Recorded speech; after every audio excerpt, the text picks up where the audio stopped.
Sir, आज आप press conference कर रहे हैं। इससे पहले भी आपने मॉब लिंचिंग को लेकर कई बार प्रेस कॉन्फ्रेंस भी किया है, कई क्षेत्रों का आपने दौरा किया है, विक्टिम के घर गए हैं। आज जो आप प्रेस कॉन्फ्रेंस कर रहे हैं, इसका क्या उद्देश्य? देखिए, इसका है कि आपको मालूम ही है कि मैं करीब 1 हफ्ते के लिए उधर गया था और मॉब लिंचिंग के जो वारदात हुई थी उन वारदातों पर मैंने पूरा स्टडी किया, फैमिली के लोगों से मिला।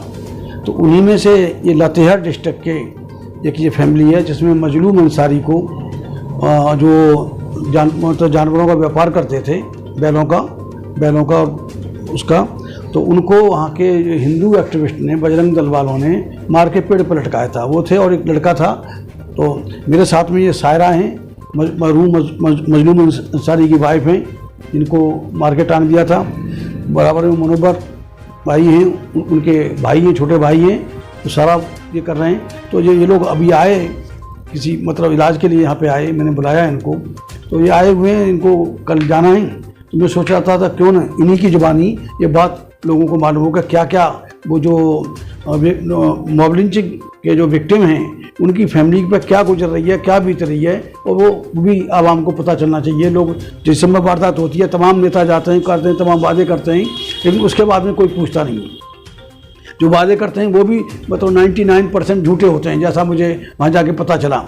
तो मैंने ये बेहतर समझा कि भाई इन लोगों की बात, डायरेक्ट बात हुई, मतलब आवाम के सामने पहुँचे, तो लोगों को पता चला कि लिप सिंपैथी वाले लोग बहुत होते हैं और जो रियल सिंपैथी वाले लोग कम हैं। इसलिए मैंने इनको आपसे रूबरू, मीडिया से रूबरू कराया है। नहीं, आपने इनके घर तक जाने का भी काम किया, आप झारखंड के कई विक्टिम के घर गए। जी। आपने क्या पाया वहाँ? क्या लग रहा है, इनको न्याय मिल गया या इनके साथ जो दूसरे नेता उस वक्त राजनीति कर रहे थे, उन लोगों ने जो आश्वासन दिया था वो पूरा कर दिया? आपने क्या पाया वहाँ?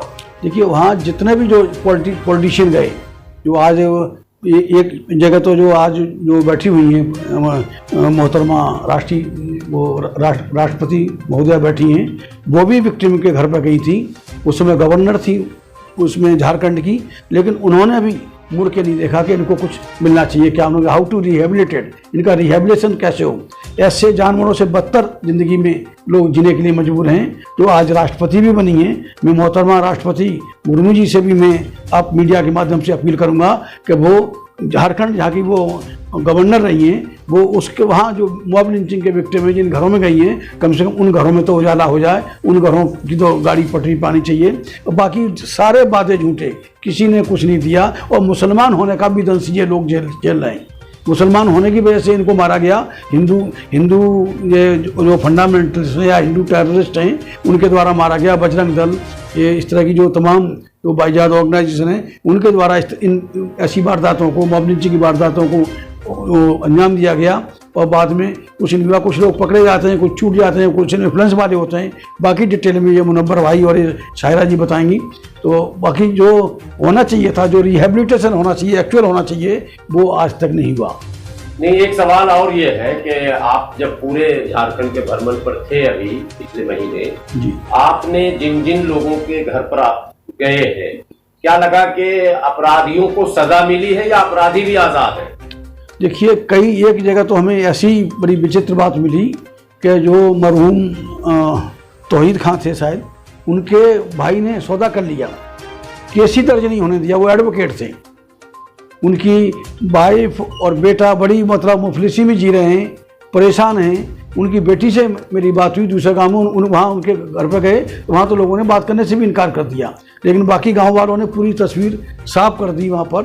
तो वो सही है, कुछ लोग सौदा भी करते हैं, कुछ हिम्मत नहीं जुटा पाते हैं, और कुछ जो प्रेशर है पुलिस का, जब से ये हेमंत सोरेन की सरकार आई है तो वो प्रेशर कम हुआ है, मारामारी कम हुई है।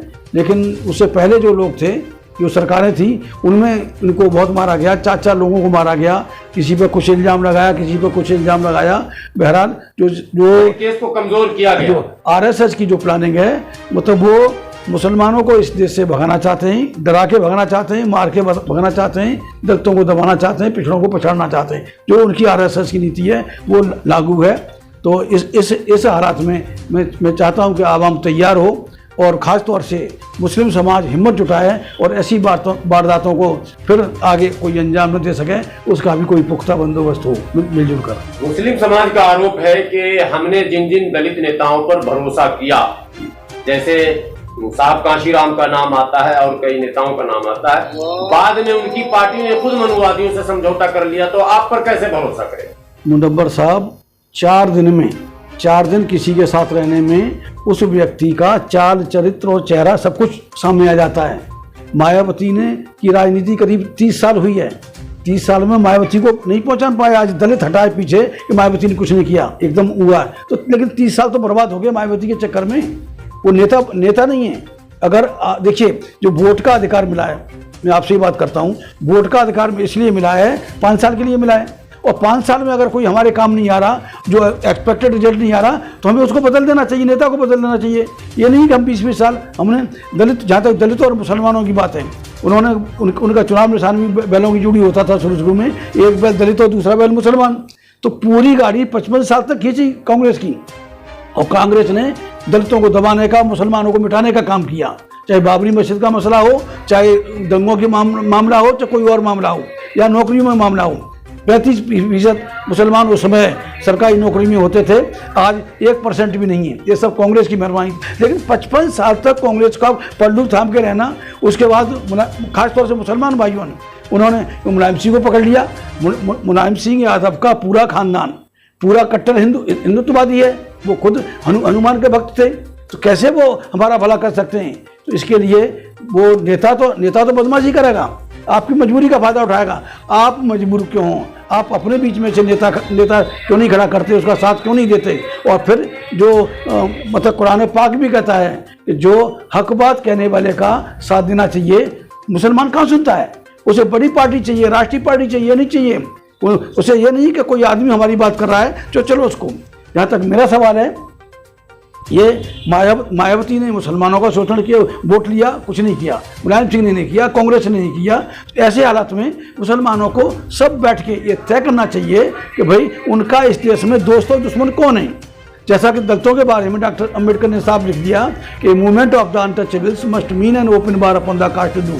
अछूतों के आंदोलन का मतलब सवर्ण हिंदुओं के खिलाफ युद्ध होना चाहिए। तो मैं समझता हूँ जो दलितों के दुश्मन हैं वही मुसलमानों के दुश्मन हैं इस देश में, तो समझ लेना चाहिए। और दलित किस तरह से दलित और मुस्लिम इत्तेहाद कायम हो और हम इक़्तिदार में आए, बगैर इक़्तिदार में आए, बगैर सत्ता में आए, ना हम किसी का कुछ बिगाड़ सकते हैं, ना हम अपना कुछ बना सकते हैं। एक सत्ता से कम पर समझौता नहीं होना चाहिए। तो ये बात मुसलमान, हम तो करें मुसलमान बड़ा भाई है, आगे चले हम उसका साथ देंगे। आगे नहीं चल सकता, बराबर चले हम कदम बन के उसका साथ देंगे। और बराबर भी नहीं चल सकता, पीछे चलाए हम लाठी को नहीं खाने के लिए तैयार हैं। और पीछे भी नहीं चल सकता तो अल्लाह के वास्ते हमें चलाए, हम मुसलमान भाइयों का बाल बांका नहीं होने देंगे। 4 बातों में किसी एक बात पे आ जाए मुसलमान, बात बन जाएगी। एक झटके में 2024 हमारे सामने आ रहा है, ज़्यादा वक्त नहीं है, मिलजुल के बहुत सारे फैसले किए जा सकते हैं कि कैसे इनसे निपटा जाए शैतानों से, जो मुट्ठी भर नहीं चुटकी भर लोग हैं। जो यहाँ असली हिंदू मुश्किल से 10-12% है, और जो यहाँ के कदीमी बासिंदे भी नहीं है, जो विदेशों से आए हुए हैं। पंडित जवाहरलाल नेहरू ने, पंडित बाल गंगाधर तिलक ने, पंडित राहुल सांस्कृताय ने, रोमिला थाप ने, तमाम इतिहासकारों ने यह सिद्ध कर दिया कि जो हिंदू आर्य है, जो जिसको सवर्ण हिंदू कहते हैं, वो यहाँ का कदीमी बासिंदा नहीं है। ये मिडिल ईस्ट से आए थे, बाहर से आए थे, और यहाँ के उन्होंने छल बल और पाखंड के बल पर यहाँ पे ये हमारे हुक्मरान बन गए। और जहाँ तक जमहूरियत की बात है, तो संविधान लागू हुए करीब 75 साल हो गए। 75 साल में हम ये नहीं समझ पा रहे हैं कि हमारा हितैषी कौन है, हमारा दोस्त कौन है, हमारा दुश्मन कौन है। तो जब दोस्त और दुश्मन की पहचान नहीं है, मुसलमान को दलित तो फिर तो मरना लाजमी है, कौन उनको बचाएगा? क्या आपको लगता है कि दलित मुस्लिम यूनिटी ही केवल मतलब व्यवस्था को बदल सकता है? देखिए, दलित मुस्लिम मिलके दोनों इनके सताए हुए हैं, हिंदुओं के, सवर्ण हिंदुओं के।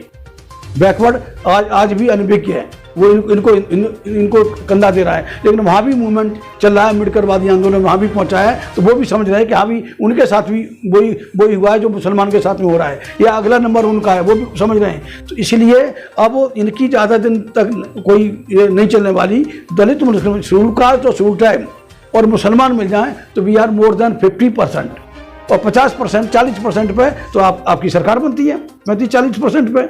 तो ये हो जाए। लेकिन बीच में सौदाई आ जाते हैं इलेक्शन के टाइम पे, फिर कोई सुनेगा नहीं। सौदा तय करेंगे, बाकी कौम को गुमराह करके इधर से उधर कर देंगे। बीजेपी को भी मुस्लिम मोर्चा, राष्ट्रीय मुस्लिम मोर्चा, ये बीजेपी का मुसलमान भाइयों का है और वो बीजेपी को सपोर्ट कर रहा है, आरएसएस को सपोर्ट कर रहा है। कैसे बेगैरत लोग हैं कि जो दुनिया को बारे में कि आरएसएस, बीजेपी सवर्ण हिंदू दलितों और मुसलमानों का दुश्मन नंबर 1 है इस देश में, मुसलमानों को मिटाना चाहता है, फिर भी उनके तलबे चाट रहे हैं, उनके नीचे काम कर रहे हैं। तो कैसे आप करेंगे? मायावती जैसे सौदाई हैं, मुलायम सिंह जैसे तो वो कट्टर हिंदू बने बैठे हैं, वो भी उनकी स्टेपनी बने बैठे हैं। और दलित में भी इस तरह के लोग हैं और मुस्लिम समाज में भी इस तरह के लोग हैं, लेकिन यहाँ का सौदा करते हैं। लेकिन तो अब उसे कैसे निपटा जाए? अब ये जिम्मेदारी यहाँ के बुद्धिजीवी दानिश्वर लोगों की जिम्मेदारी है, दानिशमंद लोगों की जिम्मेदारी है। वो मिल बैठ के जो जितने भी प्लेयर हैं उनके जैसे अमेरिकन सिस्टम में इलेक्शन होता है तो जो भी कैंडिडेट होते हैं आमने सामने आते हैं, उसमें से आवाम चुनता है कि कौन ठीक है, उसको वोट करता है। तो यहाँ के भी अगर दलित मुसलमानों में, दलितों में जो दानिश्वर, जो वाकई ईमानदार दानिश लोग, ईमानदार बुद्धिजीवी अगर बैठ जाएं, अम्बेडकर आदि बुद्धिजीवी बैठ जाएं, तो निश्चित तौर से कोई रास्ता निकल सकता है। मेरा नाम है सायरा बीवी। अच्छा, सायरा बीवी, कहाँ से आई हैं आप? नवादा से आए हैं। नवादा जी, झारखंड। जिला लातेहार, झारखंड। क्या क्या मामला आपके साथ हुआ अब तक, ये बताइए। 2016 में मेरा पति के मार के झाबर में पेड़ में टांग दिए थे हम लोग। क्या नाम था आपके पति का? मोहम्मद मजलूम अंसारी। मोहम्मद मजलूम अंसारी जी। यहाँ बहुत उस वक्त हंगामा हुआ था। अब आप बताइए, इतने दिनों बाद 6 साल हो गए, क्या आपको लगता है आपको इंसाफ मिल गया?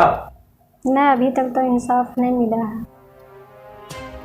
जो लोग उस वक्त आपके घर आए थे, उस वक्त एक हंगामा था, कई लोग, बड़े बड़े नेता आपके घर आए होंगे, आपसे मुलाकात भी हुई होगी, उन लोगों ने कुछ वायदे किए होंगे। क्या उन लोगों ने जो वादा किया था वो पूरा किया आपसे? नहीं पूरा किया। अब आपके घर की क्या पोजीशन है? कमाने वाले कौन है? कैसे घर चल रहा है? कमाने वाला जो था से तो मारिए दिया सारे को। कमाने वाला कोई नहीं है। हम वही गांव में मजदूरी करते हैं। बच्चे नहीं है? कितने बच्चे हैं? बच्चे 5 हैं। अच्छा, सबसे बड़े बच्चे बेटी है या बेटा? 4 लड़की है, 1 बेटा है छोटा। 4 लड़की और 1 लड़का। हाँ। लड़की की उम्र कितनी है? बड़ी वाला 18 साल के है। लड़की का? जी। और लड़के का? लड़का 10 साल। 10 साल का लड़का है। सबसे बड़ी लड़की 18 साल की है। जी। मतलब कमाने वाला कोई भी नहीं फिर घर में। 10 साल का बच्चा तो नहीं कमा सकता। कैसे घर चलता आपका? वही गांव में मजदूरी करते हैं, वही 100-150 मिलता है। कोई संगठन या तंजीम के लोग दोबारा आपसे मिलने गए? मिले हैं, नहीं मिले हैं सर। किसी ने कोई मदद की? कोई तंजीम वालों ने मदद किए हैं। सबसे ज्यादा किसने मदद की आपकी तंजीम? मुस्लिम समाज। नहीं, मुस्लिम समाज में कोई संगठन ऐसा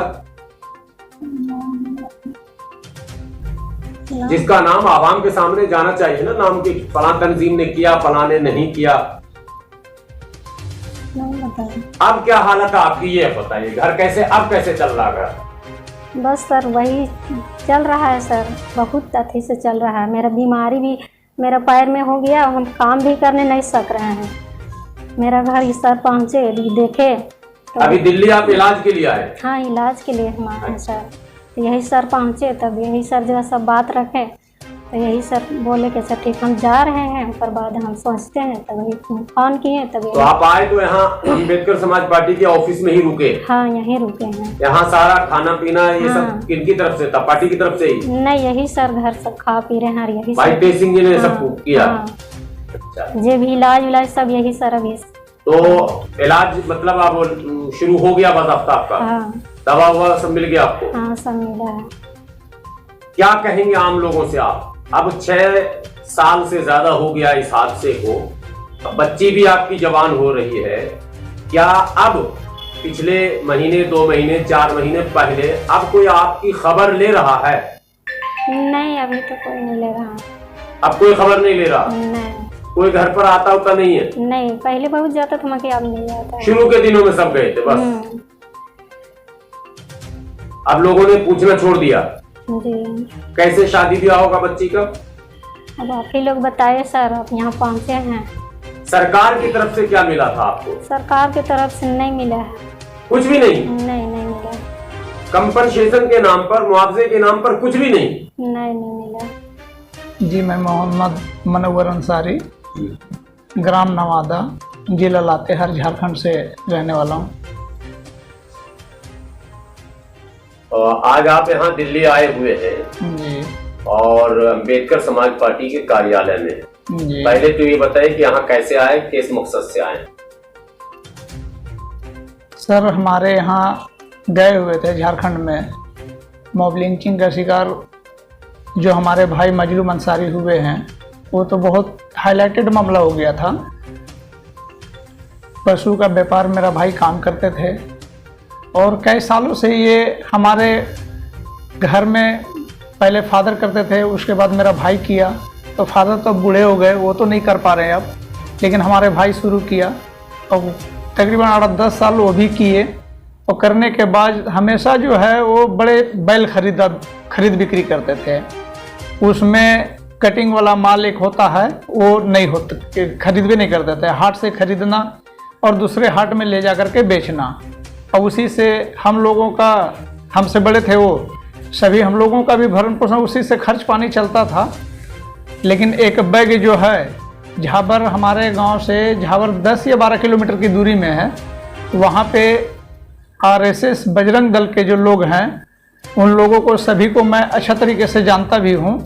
और उन लोगों ने 5-5:30 बजे भोर में, सुबह में पकड़ करके मार दिया। और मारने के बाद भी पेड़ में ले जाकर के अंदर जंगल में टांग दिया गया।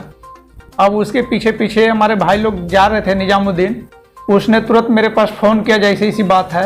और जब भी मैं वहाँ पे पहुँचा घटना स्थल में, तो वहाँ पर भी मैंने देखा मेरा भाई को मार करके टांग रहा है 8-10 लोगों, जिसका मैं नाम भी जानता हूँ। तो उस केस में गवाह आप ही हैं क्या? जी, मैं भी हूँ, निजामुद्दीन अंसारी भी है, और इम्तियाज खान एक 12 साल का लड़का था, वो भी जा रहा था मेरे भाई के साथ ही, उसका भी 2-4 जानवर बैल थे, तो उसे भी मार करके टांग दिया गया था। उसका फादर भी था। आप वो गवाह हैं, कभी आपको किसी ने धमकाया वगैरह? जी बिल्कुल। अरुण साव, जब वो लोग के पुलिस, जब कॉल डिटेल के द्वारा उन लोग के पकड़ करके अरेस्ट किया गया और जब वो लोग जेल गया, तो उसके बाद जो है बेल के ऑर्डर पर जो है वो लोग 2 महीने में ही बाहर आ गया था। बाहर आने के बाद जब ट्रायल शुरू हो गया, केस जब चालू हो गया, तो चालू होने के बाद मैं जाता था वहाँ पे कोर्ट में, लातेहार हमारे यहाँ से 35-40 किलोमीटर की दूरी है हमारे गांव से। तो जाता था तो रास्ते में मिलता था तो मुझे बहुत भय दिखता लगता था, और बोलता भी था कि अगर तुम ज़्यादा उछल कूद करोगे तो फिर तुम अपना भी समझ लेना। तो फिर हम उससे छिपा करके हम अपना जाते थे कोर्ट में, अपना काम किए और जल्दी से फिर वहाँ फिर भाग करके अपना गांव चले आते थे। आप मजलूम अंसारी साहब के छोटे भाई हैं जी। आप गांव में रहते हैं, जी। आपको क्या लगता है कि ये जो कुछ घटना घटी, इसके पीछे सिर्फ उन संगठनों का ही हाथ है या और भी कोई साजिश है इसमें? अब वो चीज़ तो खैर पुलिस को हमने पूरी चीज़ बताई, लेकिन पुलिस जो है उस समय रघुवर दास बीजेपी की सरकार थे, बहुत तरह के बात भी हुआ लेकिन कोई सुनवाई नहीं हुआ। बस 8 लोगों को ही कितने अपराधी जेल में है उस केस में? 8 वो जेल में थे। 2018 में उन लोग के आजीवन करवास हुई गवाह जब होने के बाद, और जब 2018 में जब गवाह पूरी होने के जब सजा हो उन लोग के हो गया, और यही 1 महीना पीछे जो है 8 का बेल हो गया।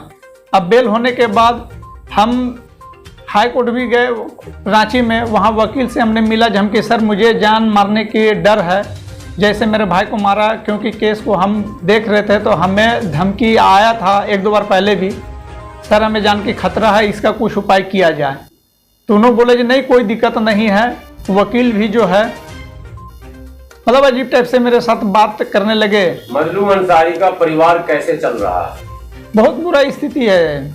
मतलब परिवार कैसे चल रहा है, मैं अपने अंदर से मैं क्या जाहिर करूं जो मैं बताऊं, जो मतलब किस परिस्थिति है। एक महिला, 5 लड़के, ये बच्ची है, 4 लड़की है, वो भी 16-17 साल की एक बच्ची है, और उससे सब छोटी छोटी 4 बच्ची है, और एक लड़का है।